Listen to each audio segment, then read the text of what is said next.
Hello, Ife. Hi, Thanks Fiona. for joining. Yeah, it's really good to talk to you on here, Ife. You are a roof breaker in the Lancaster area. Yes. Yes.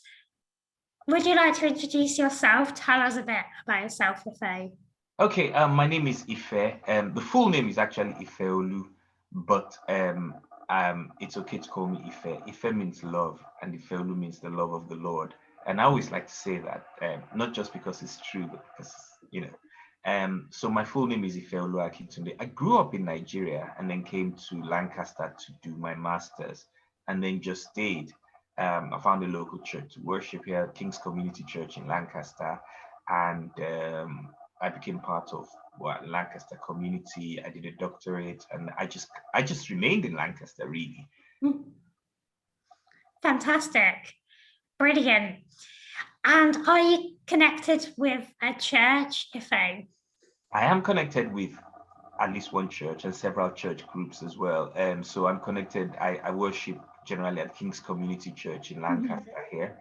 I'm also a part of the Overseas Fellowship of Nigerian Christians, which isn't a church and it's not a denomination either. It's just a group of people who go to their own church, and take part in their church activities, and they meet kind of regularly, um, to, well, the motto is everyone a faithful disciple of Christ, which is quite interesting because when I have talked about the Fellowship of Nigerian Christians, I've often said to people, it doesn't say every Nigerian a faithful disciple of Christ, actually. It says everyone a faithful disciple of Christ. So we all go to our various churches, and our main aim is to make everyone a faithful disciple of Christ. Fantastic. Yeah. And what's your sort of experience of church with sight loss, Ife? So that's interesting because, obviously, having grown up in Nigeria and then come to the Yeah. United Kingdom, I have several experiences, and part of the Nigerian culture was obviously, and maybe a lot of cultures as well, is the kind of view that, disabled people are maybe sometimes there's a kind of people are very uncomfortable about disabled people. And so I suppose I came here expecting that as well here in Lancaster. But then I had the advantage of being someone from abroad. So I had something interesting to say. So I suppose I found from university and many other places that the sort of being uncomfortable about being a disabled person was kind of matched by that. Oh, wow. What has he got to say about Nigeria and everything? The other thing I found out was gradually, even with the Overseas Fellowship of Nigerian Christians, so these two cultures are interesting because with the Overseas Fellowship of Nigerian Christians, when I first joined, I needed someone to kind of tell them, that I could offer something. So in my local branch, the area secretary was really great, and he took me to the national body, and there was that worry about, oh, how would he cope? How would he do this?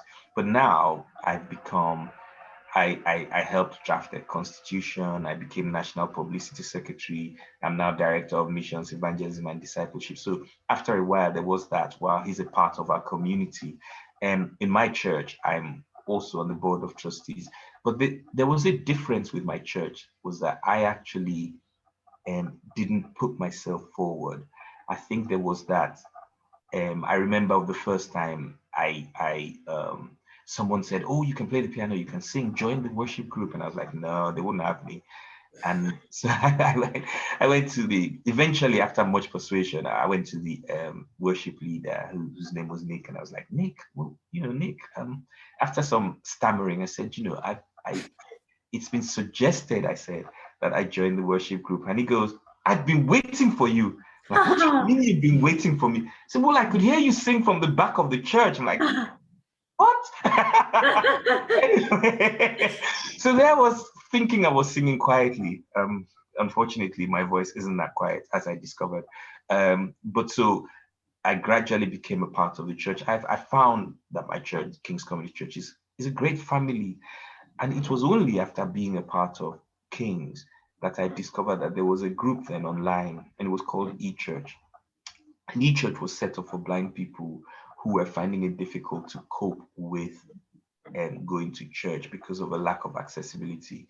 It's kind of died down now, but then this was around the 2000s, that kind of time, or maybe no, about 2003, 2004, and a lot of them would say how difficult it was for them to be involved in church activities. So maybe because ours is a small church, I never had that problem, you know, and I had all these coping mechanisms. So in the worship group, we just learn a song, and I didn't realize that everybody else was using paper to memorize because I was just like, you know, they were short songs and 4 or 5 line things, and I'd remember them after 3 or 4 times, you know. So I had that coping mechanism. But the other thing was, you know, after a while, and it's become I've become such a part of the church now. I even preach in church. I play the keyboard. I do everything. So there was that kind of gradual. I suppose I had to more. It was more about me thinking, "Wow, these people want me here," you know, rather than the other way. Yeah, you could bring your gifts, and Yeah, that's an important part of belonging, isn't it, to church? yes, yes, it's Yeah. great. Yes. Yes. Is there any what could the disabled person or specifically somebody with sight loss, is there ever any challenges with their healing coming up in churches? There, there is And always. there's a big question. It is a big question. There is always, I go to a church that does believe in healing, and we pray for people to get healed. But then I don't know how, but it's a question of you come up for prayer. So it hasn't actually been a situation where someone said, "Hey, you need to go up for healing." Do you see what I mean? And I'm Yes. very happy to pray for people as well, and people who have been healed from interesting situations, but there has never been the pressure. But I've always believed that God's healing is part of God's sovereignty. And I've always believed that God is able to heal, but that He knows everything about me and knows when the right time for anything is. So, for example, I learned, I think it was about 2005, 2006. I went with my pastor to one of these secondary schools at that time. And so this 12-year-old, he asked me, he said, "Do you know, right, okay, you're blind. Why are you a Christian?" So I just kind of gave that standard answer. I was like, "Yeah, well, you know, God's plan, God's time, God's everything." So I remember going back home that afternoon and just thinking about it. And I kind of like talking to God and saying, "Well, Lord, that is a question, you know. They want to know. A 12-year-old boy wants to know why I'm a Christian, despite the fact that I can't see, despite the fact that, and he doesn't know this about my life. There was employment struggles. I'd finished my doctorate and I had no job, you know, there was money troubles. And I could kind of, all of those things could be traced to the fact that I couldn't see as well as others. So I was like going to God and going, "Well, Lord, okay, so that's the question. I didn't ask it first. This 12-year-old asked it, but now I'm interested, Lord. Why don't you give me an answer?"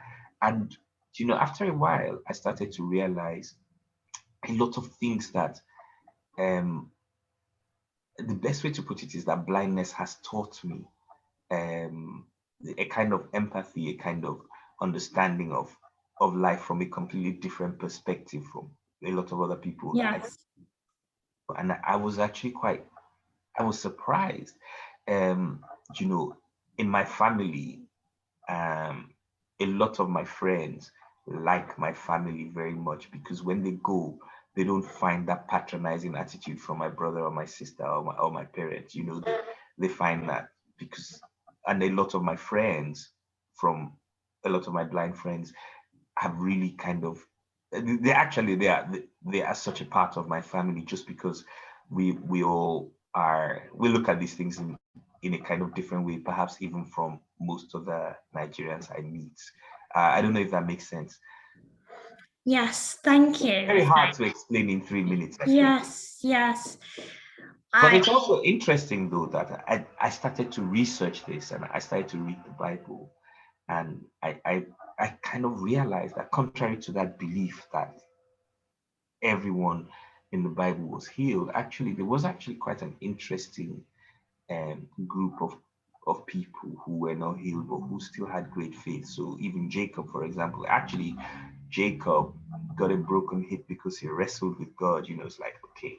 And I think it was in Hebrews 11 that said every time he leaned on his staff, he kind of remembered God's faithfulness. So in one sense, I had to. I once said to someone that Samson killed more Philistines as a blind person than as a sighted person, which is quite true. It's there in the Bible, and there are many other stories of people who, or even the guy who was healed in Acts chapter 2. I think it was Peter who healed him. And I asked myself once, I was like, I'm sure Jesus went past him in the temple once or twice, didn't he? Because Jesus went to the temple and this guy had always been in the temple, but those became sort of interesting issues for me. And the answer to that for me was that actually maybe that healing was for Peter, was for Peter's own confidence in knowing that God has given him that power and that authority. So we actually have no idea what the relationship. I think our disability or lack thereof or whatever is part of our relationship with God, and that relationship is more complex than the very simplistic idea that just pray and we're healed. Yes, and it reminds me of the verse, in our weakness, we see God's strength. That was Paul, wasn't it? Yeah. Yeah. And Paul, he said he had this thorn in his side, and he never said what the thorn was, did he? And I think in many cultures, people don't like to talk about disability. But in Galatians, he said, my often infirmities, which you know of, which kind of speaks to me about the fact that the people around him knew, but it still wasn't something that he wanted to go, hey, look, and then he said, but as you said in that 2 Corinthians, he went to God 3 times, said, look, take this away. And God says, no, in my in your weakness is my strength. Yeah, it's a favorite verse of mine for sure. Well, my favorite verse around that is John chapter 9. And there was this, Jesus was healing a blind person, but then they asked a question and said, well, was it because of the sin of the father or the mother that this guy got blind? And Jesus' response was, no, is that the works of God will be made manifest in his life. So I once said that I've developed a test of disability, and that test is how much are God's works manifest in your life. And so the less God's works are manifest in someone's life, the more disabled that person is my new definition of disability, actually. Yeah, absolutely. Yeah, Ify, I'm interested as well in, with your sight loss, do you get more people approach you who are interested in your faith? I told you about that 12-year-old, didn't I? But the interesting thing is, so we're having an evangelism event in our church once. This was, no, it wasn't. Next to our church is a nightclub. So on a Saturday night, we would go and just distribute teas and coffees and things like that. So I was involved in that, and a lot of people used to ask me questions. But one of those days, because I travel a lot, I came back from the station and I was walking to church to join them about 10 o'clock. And someone stopped me and was like, oh, where are you going? I said, oh, I'm going to church. Says, oh, are you okay? Are you lost? Can I help you? And I thought, yeah, this is great. I said, yeah, why not? And although I knew my way, he took me there. And my friends were going, you're the only one who can bring someone to church just by saying, bring me to church, which I found really Brilliant. Yes, I'm sure you are an excellent witness for, your faith. And yeah, it's fantastic how you share your experience with you do. It's Thank you very much. It's great to talk to you, Ife. Thank you so much. I'm wondering if there's anything else you would like to share, or perhaps how we can be praying for you. Is there anything at all you'd like to bring for us to take away and pray for? Wow, that's a million things if it's It prayer could points. be maybe an obstacle or a challenge that the church could pray for related to disability. In terms of related to disability, I think there is do you know, when you read all those books about disability and they talk about the social model and the and the medical model, I think, and my prayer is that Christians would embrace a new model, which is the love model of disability. I think because the Bible is all about love in many ways, and when you read that passage in 1 Corinthians, there is all that thing about what love is. You know, love doesn't see any wrong, love accepts, and things like that. And I think and my prayer is that churches would be that, would model disability as something of love rather than anything else. Yeah, a whole new model. We've got Yeah, the a whole medical new model, the model. Yeah, social model, and the love model. tell the academics that we've got a new one. Yes, I really like that. We're cheering that on, FA. Well, thank you very much. It's a joy to talk to you, FA. Thank you so And much. thank you very much.